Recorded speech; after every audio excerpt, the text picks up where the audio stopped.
Lesson 6 is about the coefficient of determination, correlation, and causality. So last lesson, what we learned about was the Pearson's correlation coefficient, which is a measure of strength and direction. But today we're going to learn about the coefficient of determination.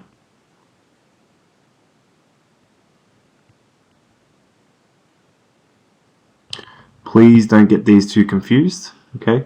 There is a difference between them. So this one we learnt last lesson was the correlation coefficient, whereas this one we're learning today is the coefficient of determination. The coefficient of determination, the one we're learning today, is a percentage, is usually given as a percentage, which tells us about the variation in the response variable that is explained by the variation in the explanatory variable.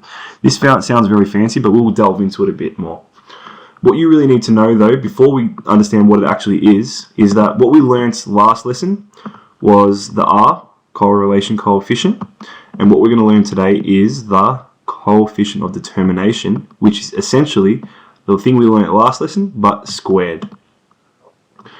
So, in a typical answer, model answer, we'll come back to this, but the coefficient of determination tells us, okay, then you put your R squared value as a percentage of the variation, and then say the response variable, which is explained by the variation, and then mention the explanatory variable.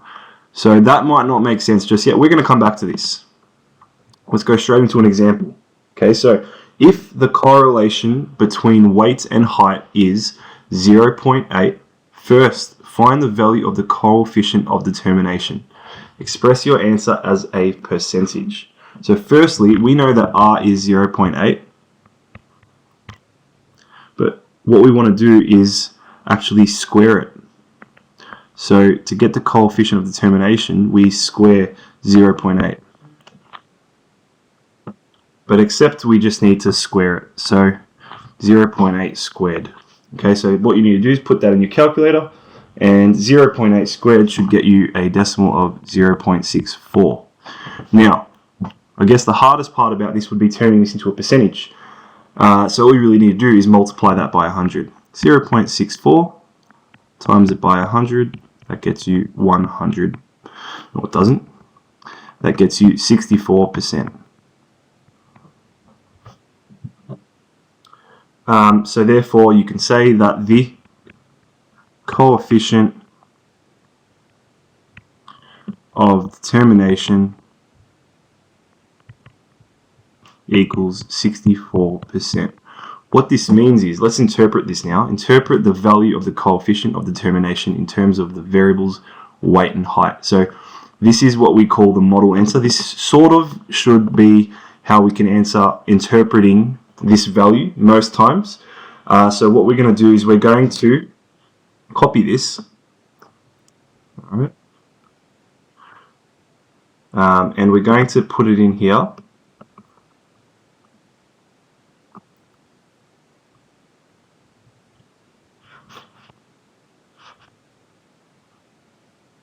Okay, so the coefficient of determination tells us that, and then put the percentage in, tells us that 64% of the variation in, and then what's the response variable? The response variable in this case is, well, which one explains which? So is it weight that explains height, or is it height that explains weight? I personally think that height will explain weight, so the response variable in that case should be weight. So the variation in people's weight is explained by the variation in, and then say the explanatory variable. Okay, and the explanatory variable in this case would be in people's height, in their height. Okay, so this is like the model answer here. And usually try and follow that sort of format. So let's read it out. The coefficient of determination tells us that 64% of the variation in people's weight is explained by the variation in their height.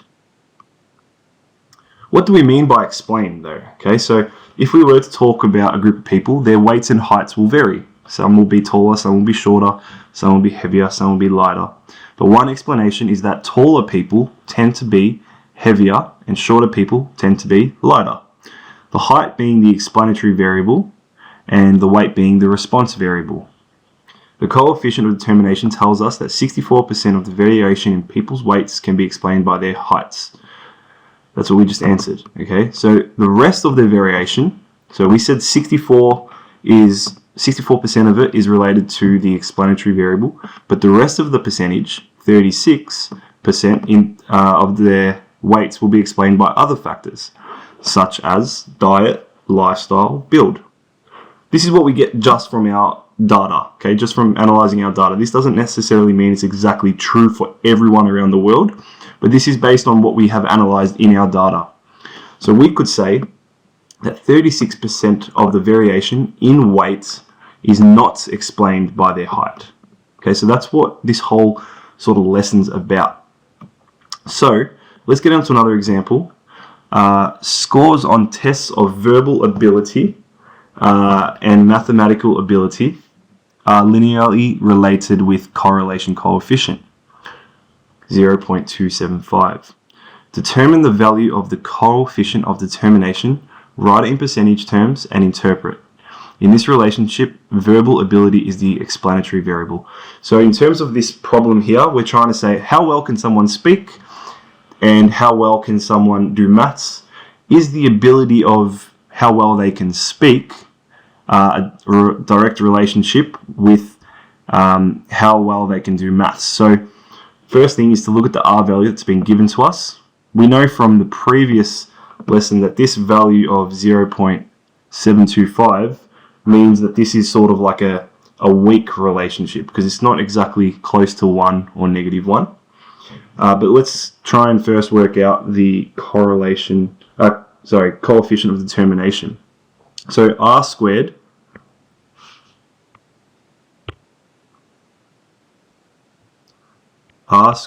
equals 0.275 squared, which when you put that in the calculator, you'll get 0.0756. If we want to turn this into a percentage, we times it by 100. And that should give us 7.6%. Okay, that is rounded to 1 decimal place. Hasn't really told us to round to 1 decimal place, but we've done it anyway. So therefore, what we can write is only 7.6% of, and then we talk about the response variable, of the variation in scores on the mathematical ability test,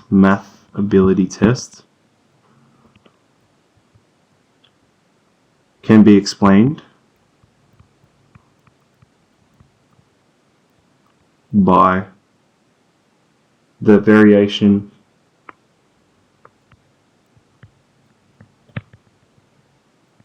in scores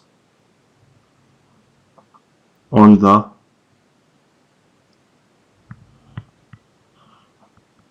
verbal ability test.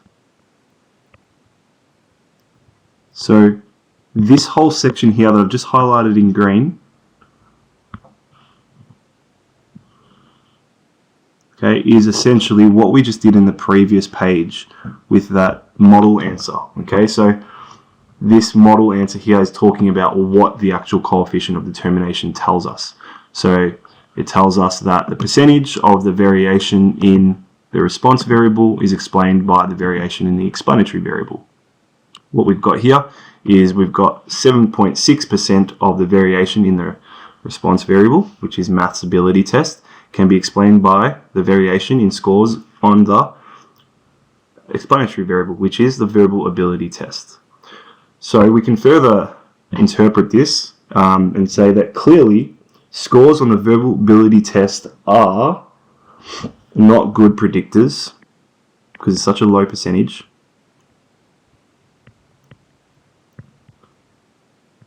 of the scores on the mathematical ability test, because 92.4%, which is the remaining of the 100 in the mathematical ability test, is explained by other factors. Okay, we don't really need to mention other factors, but it might be good in mentioning other things that can explain how the relationship is. Okay, but we can just say other factors. Cool. So, for example 3, this relationship in this scatter plot, the coefficient of determination is 0.5210. Okay, now this one, I always get confused which one it is, and that's why it's good to check your summary notes. The coefficient of determination here is our R squared value. Here it says now, determine the value of the correlation coefficient R, rounded to 4 decimal places. So we now want to go back the other way. So if we know that R squared value is 0.5210, then we know that the R value is the square root of this, the opposite of squaring a number. Now, some of you might not know this, but when you square root a number, you're either going to get a plus or a minus value. So we write plus or minus here. Okay, so what we're going to do is we're going to put that in our calculator. I'm just going to start a new document. And I'm going to square root. So where's the square root? Press Control and then press the x squared button. And that should get you a square root symbol. Then you just type in your number 0.5210, hit Control Enter, and that's how you get 0.721803. R equals plus or minus 0.721803. 721,803. Now, because they want it in 4 decimal places, we want it to be 0.71218. So is it going to be positive or negative? Now, we can sort of see here in this picture that it looks like it's going down. So in that case, our R value is negative 0.7218. We can write scatter plot indicates negative.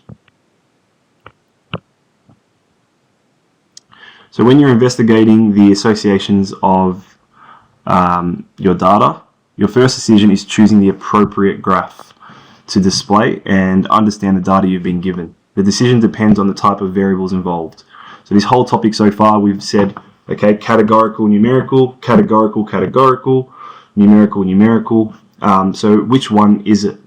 So using this table here, if we've got 2 categorical variables for the explanatory and response, then we use segmented bar chart. If we've got a numerical response and a categorical explanatory, then we use these. Okay, so this table here should definitely be put into your summary sheet. Recently, there's been interest in the strong association between the number of Nobel prizes a country has won and the number of IKEA stores in that country. So an R value of 0.82. Does this actually mean that the one way to increase the number of Australian Nobel Prize winners is to build more IKEA stores? For me, this sounds like utter nonsense and just probably a coincidence that the R value is so high. Okay, this is why we're trying to say that sometimes we're just investigating the data in front of us, and it doesn't always represent the real representation of explaining things. So almost certainly not, this association is not like that. You can't just increase the number of Australian Nobel Prize winners by building more IKEA stores. But this does highlight the problem of assuming that a strong correlation between 2 variables indicates that the association between them is causal. Now, what do we mean by causal? Okay, so causal basically means that, so I guess you could say that causal means that one variable actually does indicate the other variable, relate to the other variable. So, for example, something that directly impacts whether or not, I personally think a really strong relationship is homework completed and test results. So, although it's not perfect, I do think that there is a causal relationship between the two. But I'm sure that's probably not the best example, and I'm sure there's other better things, but at the top of my mind, I can't necessarily think of anything. Correlation does tell you about the strength of the association, but no more. It tells you nothing about the source or the cause of the association. So, there are many different situations or of associations, some that make sense, some that don't make sense. So, the ones that don't make sense are the ones that we just talked about just now, which is, the IKEA stores and the Nobel Prize winners. So what we really want to do is establish causality. What variable actually does influence another variable or cause another variable to go up or down? To establish causality, you do need to conduct an experiment. So this is in a perfect world. Okay, so in an experiment, the value of the explanatory variable is deliberately manipulated. Now, what does that mean? We're going to talk about this with an example of what scientists really do. Okay, so what we actually need to do in order to establish causality is to deliberately manipulate the explanatory variable while all the other possible explanatory variables are kept constant or controlled. If you're doing a science subject this year, you'll sort of know what the point of this science experiment is, and that's exactly what we're trying to talk about right now. In a real simple example of trying to establish causality, just let's read this left to right. We want to see whether or not blood pressure tablets can actually lower the blood pressure of a patient. So what we want to do is first give all patients in the room a blood pressure test. Then randomly allocate these patients into two groups. So we're going to split them up into group 1 and group 2. Those in group 1 will have the placebo pill. This pill does not do actually anything to the body. It's just something that they put in their mouth, they swallow, and that it has really, scientifically, nothing going on. Patients in this group do not know they are receiving this. Those in the other group actually do get the experimental pill. So this is the pill that they're trying to see whether or not will reduce blood pressure. Okay? So give all patients another blood pressure test 24 hours later and then compare the results. So what they're trying to see is that if we just control everything else other than the tablet, does this tablet or pill have an effect on blood pressure? So that's exactly what we said up here. We tried to say that we manipulate just the one explanatory variable while all the other possible explanatory variables are kept constant or controlled.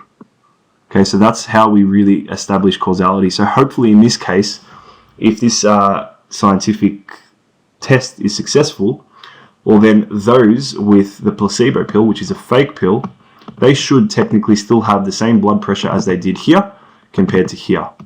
But hopefully if the pill is successful, those in group 2 will have a lower blood pressure reading compared to when they did it at first. So let's say after the experiment we can see that the blood pressure is significantly reduced. The observed difference in the response variable, blood pressure, can reasonably be attributed to the explanatory variable, pill given to the patient. However, unfortunately, it is extremely difficult to conduct properly controlled experiments, particularly when people involved are going about their everyday lives. Below is a list of examples where there appears to be an association, but not exactly causal. So this is what we call a common response. There is a strong positive association between the number of people using sunscreen and the number of people fainting. Does this mean that when you apply sunscreen, it causes people to faint?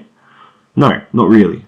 Because on hot days, people are more likely to apply sunscreen, and more people faint due to heat exhaustion. So these two variables are associated because they're both strongly associated with another variable, which is temperature. This sort of situation is called a common response. Okay, so another thing could be, the amount of sunscreen you put on and the likelihood of your car breaking down that day. Well, no, you putting on sunscreen on your skin does not impact whether or not your car will break down, but if you're going to put sunscreen on, it's more likely for it to be hot. If it's more likely for it to be hot, your car is more likely to sort of break down. The other sort of situation is confounding variables. Statistics show that crime rates and unemployment rates in a city are strongly correlated. Can you then conclude that a decrease in unemployment, like getting more people employed, will lead to a decrease in crime rates? It might, but other possible causal explanations could be found. Perhaps the state of the economy caused the problem. So in this situation, we have at least two possible explanations for the observed association, but we have no way of disentangling their separate effects. When this happens, the effects of the two possible explanatory variables are said to be confounded, because we have no way of knowing which is the actual cause of the association. And last one, well, coincidence. I guess that's just, it speaks for itself. So it turns out that there is a very, very strong, almost perfect relationship or association with the consumption of margarine and the divorce rate in the American state of Maine. Can we conclude that eating margarine causes people in Maine to divorce? Well, a better explanation is that this is just simply a coincidence. Occasionally, it is almost impossible to identify any feasible confounding variables to explain a particular association. In these cases, we just say that it is a coincidence.